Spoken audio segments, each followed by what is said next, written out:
नमस्कार, मैं हूं चंद्रशेखर बनवाल। आप देख रहे हैं जम्मू से दैनिक लाइव न्यूज़ 24। दर्शकों, अभी मैं चटाई पर उपस्थित हूं। यहाँ पर जम्मू के सांसद अरुण भारती जी उपस्थित हैं। उन्होंने प्रेस कॉन्फ्रेंस जारी कर क्या कुछ कहते हैं चुनाव को लेकर और हमारे चटाई विधानसभा क्षेत्र में विकास को लेकर, आइए सुनते हैं। को यहाँ पर हुई एनडीए की बैठक को जिस तरह से हाईजैक करके एनडीए के नेताओं को ही मंच से उतारने का काम किया गया था और उनको मंच पे जगह नहीं देने का काम किया गया था, ये एनडीए के हक में नहीं है। इसीलिए जो भी आयोजक थे उस सभा की, उन्होंने एनडीए के किसी भी नेता को, चाहे वो संजय प्रसाद जी हो, चाहे हमारे नेता संजय मंडल जी हो, उनको मंच पे जगह नहीं दे करके एनडीए की भावना का अपमान किया था। हम लोग ऐसी कोई बैठक जहां पर एनडीए के नेताओं का अपमान हो, उनको सही सम्मान और उचित स्थान ना मिले, ऐसे किसी भी बैठक का हम लोग ये नहीं करते। और आने वाले समय में एनडीए की कई जगह बैठकें हुई हैं जहां पर एनडीए के सभी दलों के नेताओं को सम्मान दिया गया है, समान रूप से जगह दी गई है मंच पे।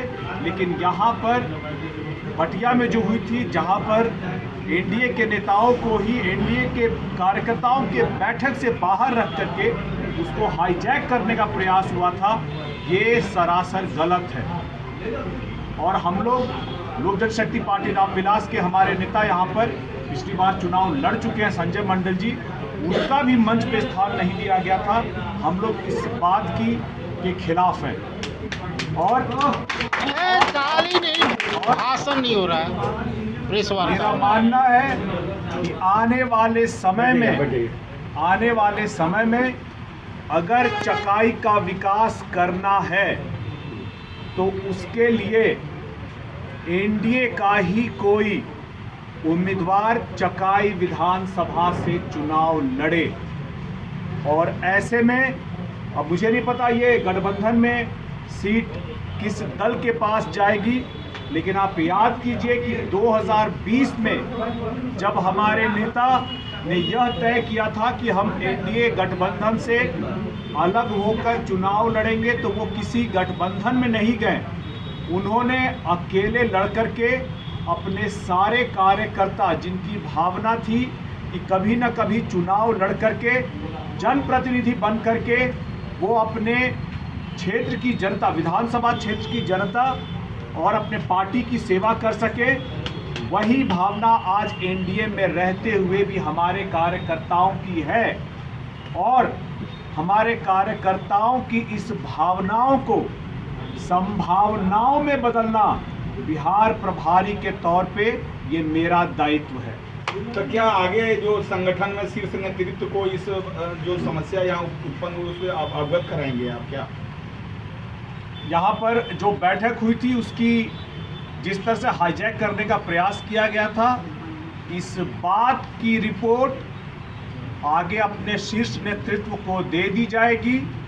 और साथ ही साथ यह एक प्रबल संभावना भी जताई जाएगी कि अगर यहाँ के कार्यकर्ताओं की, जनता की मंशा है, तो एनडीए का ही उम्मीदवार यहाँ से चुनाव लड़े। जम्मू के सांसद हैं, इस तरह से जिस तरह से घटनाएं देखी गई, आपस में नेतृत्व में हुए, एकता की बात करते हैं तमाम एनडीए के घटक दल, लेकिन जिस तरह से आपने एक तरफ से बात की कि हमारे ही दल के नेता को बैठने का जगह नहीं मिला, साथ में धक्का मुक्की की नौबत आई, कैसे देखते हैं अरुण भारती इसको? नहीं, देखिए एनडीए, अगर हम लोग एनडीए गठबंधन के बतौर यह जनता के सामने लेकर के जाते हैं कि जो हम एकजुट हैं और हम एकजुट हैं, ऐसे में हमारे सभी पांचों दल के नेता, उसके उम्मीदवार का बराबर का सम्मान है।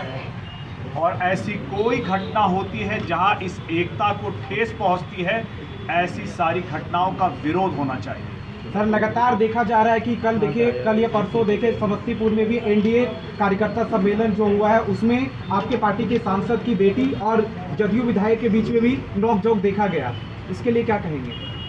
देखिए, वहाँ पर जो घटना हुई इसका पूरा संज्ञान नहीं है, लेकिन यह जरूर तय है कि यह घटना एक सुनियोजित रूप से हमारी पूर्व की प्रत्याशी रही कोमल सिंह जी के खिलाफ किया गया और उसी को फिर एनडीए गठबंधन के मंच पर भी क्रियान्वित किया गया।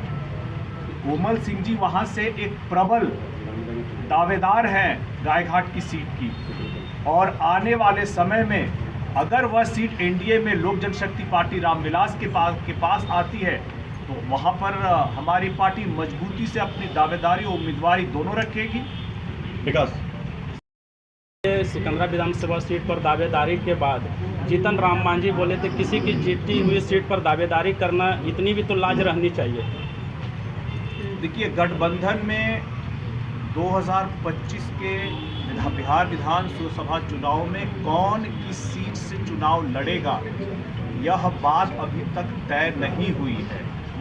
यह बात आपस में चल रही है, लेकिन गठबंधन के बड़े नेता जब मिल कर के बैठेंगे, इस बात पर अंतिम सहमति बनेगी, तब यह तय होगा कि गठबंधन का आधिकारिक उम्मीदवार वहां से कौन होगा। सर, आपके साले और चिराग जी जमुई के 2 बार के सांसद रह चुके हैं, 10 बार, और अभी आप फिलहाल जमुई के सांसद हैं, लेकिन बटिया रेल लाइन परियोजना में अभी तक एक ईंटा भी नहीं जुटा। बटिया रेल लाइन पर 250 करोड़ से ज़्यादा का इस बजट में आवंटन करवा चुके हैं। वहां पर जो ज़मीन अधिग्रहण में समस्या है उसका भी काफ़ी हद तक निवारण कर लिया गया है। जल्द ही इस पर आप रेल खंड पर आप काम शुरू होते हुए देखेंगे।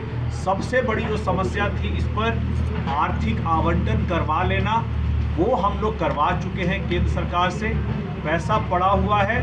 जैसे ही प्रशासनिक प्रक्रिया पूरी होगी काम शुरू हो जाएगा। अशोक सर, जदयू नेता अशोक चौधरी पर जो प्रशांत किशोर जी आरोप लगाए थे, उसके बाद उपेंद्र कुशवाहा जी उनके इस्तीफे की मांग कर रही है, आप इसको किस तरह से देखते हैं? देखिए, प्रशांत किशोर जी ने जो भी आरोप लगाए हैं, जिनके ऊपर आरोप लगाए हैं, यह उन दोनों के बीच का मामला है। इस पर लोक जनशक्ति पार्टी रामविलास का कोई टिप्पणी नहीं है।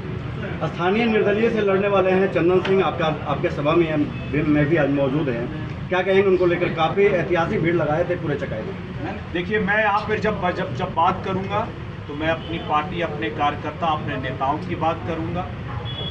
2020 में भी हमारे कार्यकर्ताओं की भावना थी यहाँ से चुनाव लड़ने की, हम लोग यहाँ से चुनाव लड़े थे। 2025 में भी हमारे कार्यकर्ताओं की भावनाएं हैं और उन भावनाओं को संभावनाओं में बदलना मेरी जिम्मेदारी है। चकाई से भी प्रबल संभावना है। तो अभी चंदन सिंह आपको कुछ फाइल दिखा रहे थे, कुछ पेपर दिखा रहे थे, क्या मामला है जिस पर आप यहाँ? चंदन जी ने कुछ समस्याओं को मेरे संज्ञान में लाया है। मेरे लोकसभा क्षेत्र के अंदर आता है चकाई। हाँ। उन समस्याओं पर गंभीरता से विचार करके उन समस्याओं का निवारण के लिए प्रयास किया जाए। आगामी विधानसभा चुनाव में लोजपा चकाई और सिकंदरा सीट पर अपनी दावेदारी ठोक रही है। एकदम ठोक रही है, एकदम ठोक रही है। क्या लगता है सर, सिकंदरा विधानसभा सीट से अगर आपको चुनाव लड़ने का मौका दे दिया जाए तो सीट निकालने के बाद वहां के मौजूदा विधायक के अलावे वहां के जनता को आप क्या नई सौगात देंगे? देखिए, चुनाव अभी आए नहीं है, लेकिन पार्टी का मैनिफेस्टो पूरे क्षेत्र को लेकर के बनाया जा रहा है। उस मैनिफेस्टो में कैसे सिकंदरा और चकाई के अलग अलग पूरे लोकसभा के लिए भी विकास के किन किन आयामों को अभी तक जो हम कर चुके हैं। यहाँ बरनाथ जलाशय योजना का बहुत बड़ा एक था, लोगों ने कहा था इस पर अब पैसा आ गया है, पैसा आवंटन हो चुका है। गढ़ी डैम का भी हो चुका है। 2 केंद्रीय विद्यालय शेखपुरा में, तारापुर में मैं ले आया हूँ। यहाँ भी जो विकास के आयाम होंगे उन सारे आयामों को पूरा किया जाए। पिछले ही 2020 में चकाई को चंडीगढ़ बनाने की बात की गई थी। अभी भी इतने बड़े बड़े गड्ढे दिखते हैं, वैसा गड्ढा ग्रामीण में भी नहीं दिखाई देता है। चंडीगढ़ कैसे निर्माण होगा? यहाँ पर जब एनडीए का उम्मीदवार और हो सके तो हमारी पार्टी से जो उम्मीदवार आएगा वो इसको चंडीगढ़ बनाएगा। सर, आपकी पार्टी जिसमें 5 दलों में आपस में सामंजस्य और बातचीत है। इसके अलावा कौन गठबंधन में है इसकी जानकारी मुझे नहीं। लेकिन सर, विरोधी आप पर हमेशा आरोप लगाते रहते हैं कि आप सिर्फ पटना और दिल्ली रहते हैं, जमुई कभी आते नहीं, ना ही क्षेत्र घूमते हैं। सर, इस बारे में क्या कहें? अगर नहीं आ रहे थे तो काम कैसे हो गए? बर्रार जलाशय योजना, गढ़ी डैम का योजना, केंद्रीय विद्यालय तारापुर में, शेखपुरा में, ये सारे इनका के तो सारे जो है स्थानीय विधायक ले रहे हैं कि हमने किसका? करवाया, स्थानीय विधायक ले रहे देखिए, हैं। मैं चाहूंगा कि अगर हमारे लोकसभा क्षेत्र में विकास के कार्य होते रहे, इसका श्रेय जिनको भी लेना हो लेते रहे। सर आपके पार्टी आपके पार्टी का नेतृत्व करता आदरणीय श्री चिराग पासवान जी का विजन है बिहार फर्स्ट, बिहारी फर्स्ट को लेकर। क्या इस बार एनडीए की सरकार अगर बिहार में बनती है तो वो विजन बिहार में देखने को मिलेगा, या फिर चिराग पासवान जी की सरकार बनती है तो वो विजन बिहार में देखने को मिलेगा? देखिए, कार्यकर्ता होने के तौर पर मेरी भावना है, मेरा व्यक्तिगत राय है कि चिराग पासवान जी को बिहार का मुख्यमंत्री बनना चाहिए। और यह इसलिए भी जरूरी है कि बिहार फर्स्ट, बिहारी फर्स्ट को धरातल पर उतारना है। चिराग पासवान जी को मुख्यमंत्री बनेंगे तभी हो पाएगा। मगर गठबंधन में भी जहाँ तक संभव हो पाया है, चिराग पासवान जी ने इस विजन को धरातल पर उतारने के लिए लगातार प्रयास किए हैं। आप याद कीजिए मखाना बोर्ड, आप याद कीजिए लोग कहते रह गए जातीय जनगणना, चिराग पासवान जी ने कराया। मखाना बोर्ड, IIT IIM की तरह देश का तीसरा निफ्टम बिहार में आ रहा है। बायर सेलर मीट, मखाना के जितने भी किसान हैं वो सीधे अपना उपज ग्राहक को बेचेंगे, बीच में कोई बिचौलिया नहीं होगा। और अभी WFI जो दिल्ली में चल रहा है उसके माध्यम से कोका कोला, रिलायंस फूड के माध्यम से 1 लाख करोड़ के इन्वेस्टमेंट का कमिटमेंट चिराग जी लेकर के आए हैं, जिसका कम से कम 20 से 25% बिहार में आएगा। सर जमुई के लिए आपका ड्रीम प्रोजेक्ट क्या रहेगा सर? चकाय के लिए सर बोलिए, जमुई के लिए सुनिए ना, चकाय के योजना रहेगा।